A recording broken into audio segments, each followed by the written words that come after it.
Whew, it's hotter than hell out there today. Woo.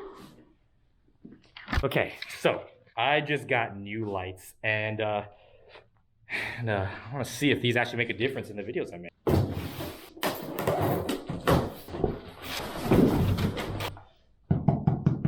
VL300, we finally have it, boys. Here it is. I've been waiting for this light for about a month now. Look at that. This thing's a beast. Interesting story about these lights. This is my third one of these because Amazon, which they usually don't mess this up, but they sent me two VL200s back to back. So this is this is the right product this time, and well, I'm excited to use it on some product shoots, and I don't know if it's gonna make that much of a difference on these YouTube videos, but we're gonna find out.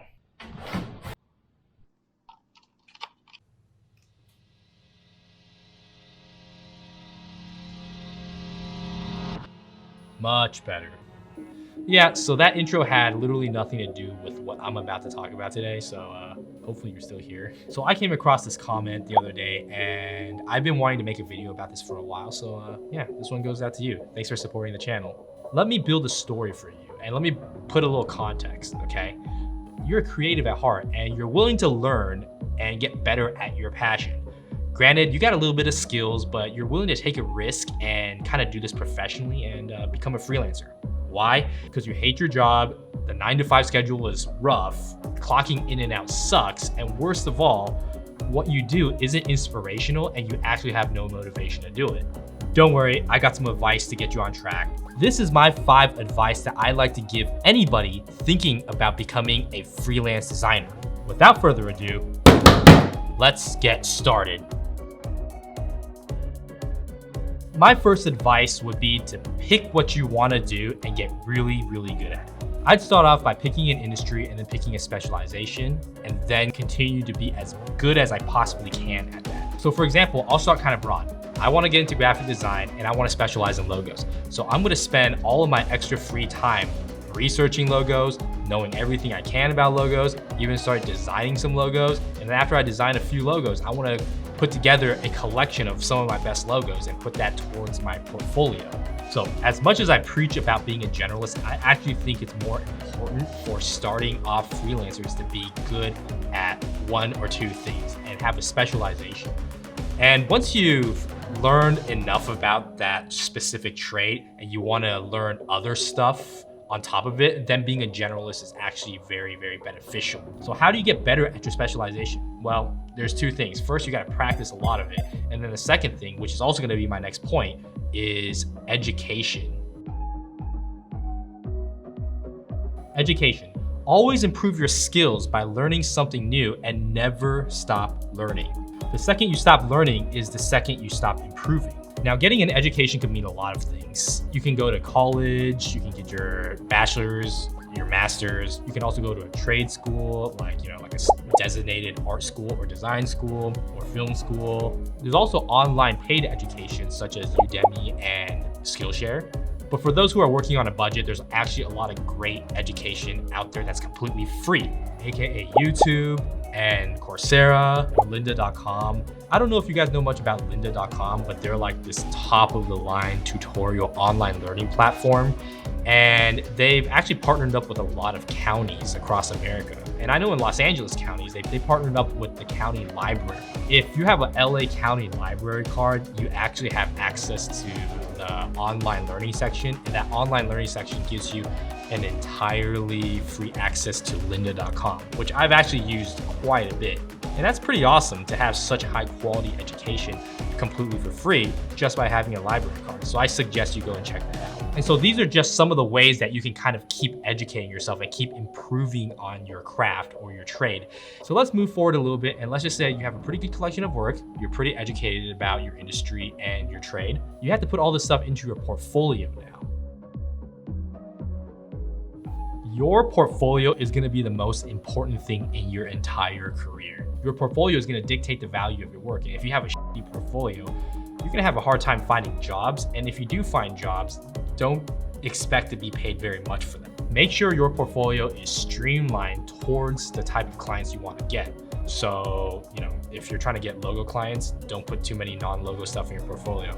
It makes sense, right? What if you don't have work experience? And what if you haven't worked with that many clients before in the past? Well, that's perfectly fine. You can always create fictitious brands and companies and then tailor your work towards this fictitious company.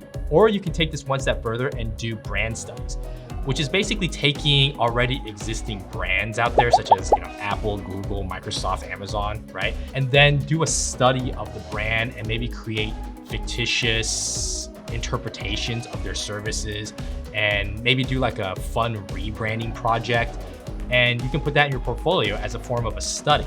For example, you can create a fictitious brand study on Amazon, and you can just say, Amazon's coming out with a new chain of hotels, and this is what it would look like. You create the logo for them, you create the branding for them, you create some ads for them, and you put it together in this project. And a lot of clients would be very interested in seeing what you come up with. It's actually a really good portfolio piece to do this. Now, in terms of making the actual portfolio, I think it's important to have an online presence in the form of a website. Although Facebook and Instagram is cool, they're social media, and social media is a way to promote your website and your portfolio. But I don't think it's necessarily as good to make that your primary home for all of your work. And although it's not necessarily wrong to make social media platforms the home of your portfolio, having a website really legitimizes your business as a freelancer. And building a website, it can be done pretty cheaply if you kind of just do a little research. I know you can build websites using WordPress, Wix, or maybe even Squarespace. Those are just some examples to kind of start off. WordPress being completely free, and then some of the other services are paid, maybe a monthly subscription. So my fourth tip is know your value and build your value. So now that you have a sweet portfolio, you need to kind of know how much your stuff is worth and how much you should be charging for them. How much money you make is a good indication of your value as a freelancer and the work you produce. Your value as a designer is really based off of 5 main factors: your experience, your quality of work, your speed and efficiency of work, your working relationship skills with your customers, and your reputation. Those are the 5 things. And your reputation is probably the most important one. It trumps the other 4. If you have a great reputation, you could be lacking in the other 4 factors and you'll still be okay. People will still want to work with you.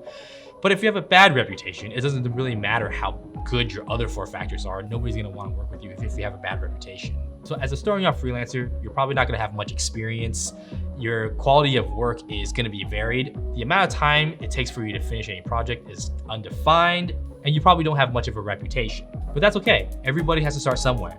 You have to build up your business, and you won't really know your value until somebody pays you for your work. It's totally okay to think your work is worth like $1 million, right? But if somebody's only willing to pay you $30 for it, we all know the truth behind this scenario. So in the beginning, it's gonna be hard getting high-paying gigs. So I suggest taking any gigs you possibly can that's within your expertise for any price, even if it's pro bono.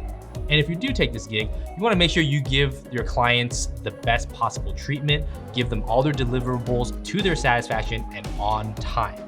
So when I was starting off, I had to do a lot of projects for free. And for me, it wasn't so much about the money. I was focused on 3 main things: making sure the customer had a really great working experience with me, delivering all of my services and assets to them to their satisfaction and on time, if not slightly earlier. So once you've had a lot of clients, you're gonna know the value of your work. And if you keep getting a lot of clients, that's a good sign.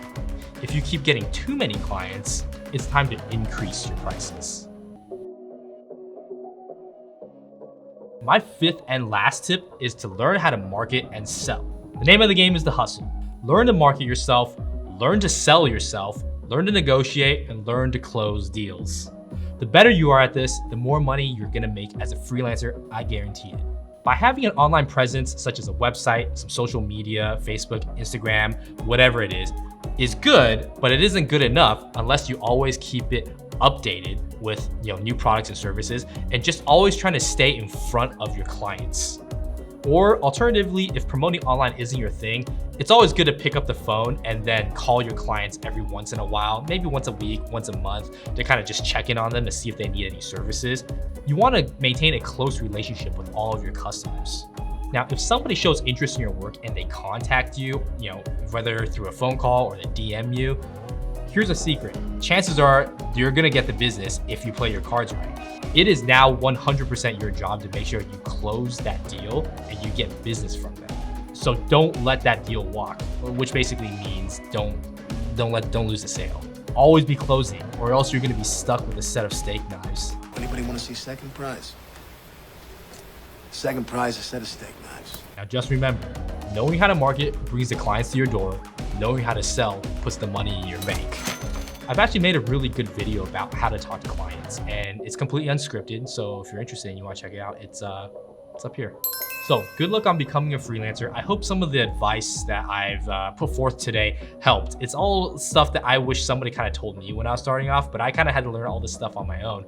So I hope my advice helps. And if it does, leave a comment below. And if it doesn't, then also leave a comment below and let me know what you think and what I can elaborate on. Maybe I can make more videos about this topic in the future. Make sure you hit the like button if you like this video, sub if you love. And as Graham Stephan would say, smash that like button because it's gonna help with the algorithm.